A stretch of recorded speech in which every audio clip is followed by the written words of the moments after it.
Hello, everyone. Today we're going to be talking about non-ketotic hyperglycinemia, or NKH. So NKH is an autosomal recessive disorder. So this means that both parents must be a carrier in order to pass this disorder onto their children. So if both parents are a carrier, you will have a 25% chance of one child being affected by NKH. You will also have a 25% chance that your child will be unaffected by the disease, but there is a 50% chance that they will be a carrier of NKH. So this disease is caused by mutations in the GLDC, the AMT, or the GCSH genes. The most common mutation that is seen is the mutation in the GLDC gene. So what happens is that the body fails to break down glycine properly. Glycine is a non-essential amino acid, so it is needed by our bodies to function properly, but if we get that excess amount, it's going to have some harsh effects. This deficiency leads to a deficiency in the glycine cleaving enzyme system, and this results in those elevated glycine levels in body tissues, spinal fluid, but especially the brain. So the pathophysiology, the glycine cleaving enzyme system consists of four proteins, the P, H, T, and L proteins. These four proteins work together to break down glycine in the body, but in NKH, mutations reduce the GCS activity. This will lead to that accumulation of glycine, especially in the central nervous system. Glycine will also act as a neurotransmitter, but if there's too much glycine, it can overactivate NMDA receptors. This leads to neurotoxicity and seizures, as well as other signs and symptoms such as lethargy, poor feeding, hypotonia, apnea, and coma-like episodes. So some lab values that you're going to see that will indicate NKH is going to be that elevated glycine level in plasma and cerebrospinal fluid. That's going to be the main indicator. In the cerebrospinal fluid, plasma glycine ratio will be greater than 0.08. And a few other labs that you could also see changes to in this disease is normal blood glucose, ammonia, and lactate levels. So if you see spikes in those as well, that is probably going to be another key indicator. So looking at the medical nutrition therapy, this is more of a broad overview of what adults and infants will experience and need to do in order to manage this disease. This isn't specific to our case study just yet. So in adults, the ketogenic diet has been proven to have some positive effects with dealing with NKH. So the keto diet obviously consists of low carbohydrate, high fat intake, and this can lead to reduced glycine levels. The keto diet paired with medication has also been known to reduce seizure episodes, which would be very beneficial to these patients.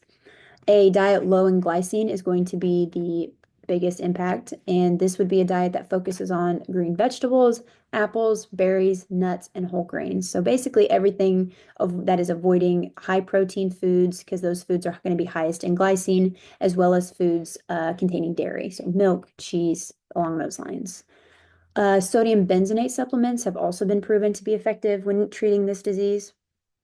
Sodium benzenate binds with glycine in the bloodstream and it converts it to hippuric acid. Hippuric acid is then excreted from the body in urine, so that's going to bring down those glycine levels as well. Looking at it from an infant perspective, the infants are obviously going to need to be given some kind of formula. NKH Animix infant formula is very popular, checks all the boxes to meet the nutritional needs while still keeping those glycine levels low. There are other options. You could do a low protein formula as long as it supports the growth and development of the infant. That's what's most important.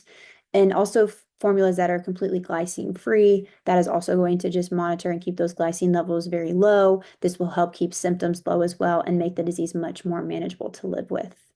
To test or devise the diagnosis of their disease, we had the next electrocephalogram to evaluate brain damage or pattern, genetic testing, and the urine analysis to rule out the presence of ketones. In this case, we had a patient that is a boy of 3 days of birth, a newborn, that had admission to the service with lethargy, inability to breastfeed or feeding the milk of the mom, central apnea, and clone seizure. This boy had in the 35 weeks of gestation central apnea, but it was not noticeable. So, anthropometric indicators, we had that weight for height, weight for age, and BMI for age was normal or adequate. And in the laboratories, this boy had alanine and glutamine under the range. The glycine pH was elevated, CO2 was elevated too, with a severe hypercapnia. The PO2 that it was slightly under of their normal range, and CO3 was normal. And in this case, for the background, we had a patient, a boy, was born 3 days ago, shows weak crying and difficulty holding on. He was discharged after 1 day. The parents returned with the child 2 days later, and he shows inability to turn on was observed due to a decrease in the reflex of turning on and hypotonic muscle tone and clone seizures. So for the next slide, we have this very important information necessary in order to understand and attend to the case. First of all, we have the glycine levels in the cerebrospinal fluid, which is CSF, and this is very essential to confirm the diagnosis of nonketotic hyperglycinemia in this disease. Glycine is CSF is significantly elevated compared to the plasma levels. There's also the ketones in urine. The absence of these ketones will help rule out other causes of metabolic acidosis and neonatal encephalopathy, reinforcing the suspicions of NKH. And last, we have the details about the eating during the first day. Of course, we have to know that the baby received the breastfeeding or formula, and if there was any difficulty in the feeding that was not mentioned. Next, we have the nutritional management, and due to the pathology of the patient, we choose this formula, which is named the NKH Anamix Infant Formula. This is a glycine-free formula, and it is perfect for this case. For the requirements, we have an hospitalized patient. We use RIEN, which is the energy and nutrient intake recommendations for the Colombian population. And for this case, we use the male gender and the age of 0 to 1 month old. The baby is 3 days old, is a newborn, and we use the category that says feed with formula, only with formula, because the baby can be breastfed. So for the calculation, we have the 122 calories that it is multiplied by 3.7 kilograms of weight, and the result was 451.4 calories for the whole day. This is the energy requirement that the patient needs for the whole 24 hours, and we have to supply it with the formula that we choose. This formula offers us for 100 milliliters of it.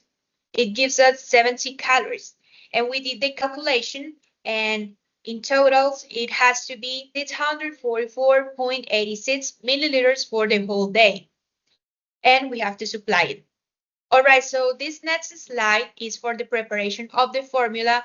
We have these whole milliliters, and we divided them in 8 moments of feeding, 8 intake, and each intake must have 80.6 milliliter, or it can be also 2.6 ounces. Each intake must be provided between 3 hours as a maximum from 80.6 milliliters, and it is the same as 3 scoops. So this is the schedule we have here. We have in the morning 6 a.m., 9 a.m. to 12 p.m. Then in the afternoon, it would be 3 p.m., 6 p.m., 9 p.m., 12 a.m., and last, it would be at 3 a.m. We also recommend to avoid the use of teapots. Instead of that, we recommend to use syringe, a spoon, or other strategies for the baby. So here we have real examples of food from our Colombian culture, and these recommendations are for the time that the baby must start the complementary feeding, like 6 months old, specifically to start this complementary feeding. And well, the first example we have here is white corn arepa without cheese or butter. We have this traditional base and low in protein. We have also the tamal, is like a corn wrap filled with meat, but this time it needs to be low in protein sources. We have to try to avoid the protein as much as we can. So we are using more vegetables and starches. Next, we have the cooked or baked green plantain. They are a good source of complex carbohydrates. There's also cassava, jam, and creole potato, cooked or baked too. And we have these clear soups with vegetables and rice, trying to avoid the meat or chicken broths. So for the fruits and juices, we have such as guava, passion fruit, lulo, sursop, níspero, tamarindo, borojó, corozo, chontaduro, carapolo, and zapote. These are very local fruits, type of fruits that are found in our country. And next, we have the good corn cobs, we have the pumpkin, the zucchini. These vegetables are very rich in fiber and they have carbohydrates. And finally, we have this tender corn. It is well known as sweet corn and it can be included in preparations without the butter and the cheese. So for the USA, we have vegetables that are also low in glycine and complex carbohydrates, such as zucchini, steamed broccoli, cooked carrots. And for the fruits, we have the grated or pureed apple, pears, blueberries, and also we have the healthy fats and energy sources, such as like extra virgin olive oil and avocado. Also, we have these meal recommendations that are the oat meals with plant-based beverages and smoothies made with fruits and vegetables. How these recommendations are similar? First of all, because they all suggest and emphasize vegetables that are and fruits that are very low in glycines and they are low in protein. Also, they recommend fruits. There are a lot of different type of fruits that you can choose. Of course, there's differences. The ingredient choices, Colombian cuisine uses local ingredients such as plantain, cassava, jam, creole potato, and of course, the native fruits like lulo, guava, borojó. There's a lot of traditional foods mentioned. And this reflects the regional culture, products, and the culinary traditions. There's also a lot of preparation methods that are different. We have here that the Colombia dishes are also cooked, baked with the starchy vegetables. We also make clear soups with rice and vegetables. There's also this preparation called tamal, which is very different from the USA recommendations because the USA recommendations we emphasize on being raw, fresh, and very simple and steamed vegetables and salads. Thank you so much for paying attention and have a great day.